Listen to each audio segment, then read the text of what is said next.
Hi, this is Kofina, back to work on wax tablets today. So after I did all the cutting and sanding and gouging and all that good stuff, I treated each piece on the edges and on the back with linseed oil to help seal the wood. I had them all laid out nicely on my workbench outside, and about 2 a.m. that night I heard thunder and it was raining, so they absorbed a little bit of water. So what I did is I just clamped them together and let them sit for another 24 hours, and they've all flattened out nicely now, so they're back to ready. What I'm doing right now is melting beeswax to fill them, and show you here.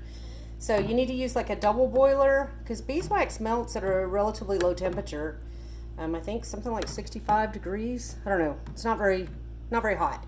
So I have a pan of water, and then I have this nifty pouring container from making jar candles. So I'm using it, but you could use an empty clean veggie can, or some other things, or if you have an actual double boiler.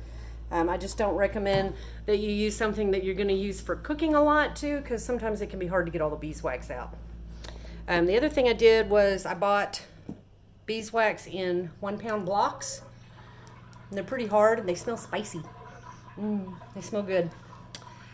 So I wanted to break it down to help it melt faster.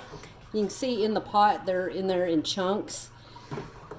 So I hadn't done that before, so I tried a few things. First, I tried grating it. No, that would have taken like 6 years. And then I tried my cheese slicer, which is not a fancy one. We actually picked this up at a flea market, so no big deal. But that worked a little bit better, but it still wasn't great. Busted out the big guns and tried chopping it. So what I ended up doing that made the whole thing go a little bit faster was I put my slab of beeswax on a plate and put it in the microwave and did it in like 15-second increments just until it was slightly warm or feel a little bit soft, and then put it on my cutting board, and I just cut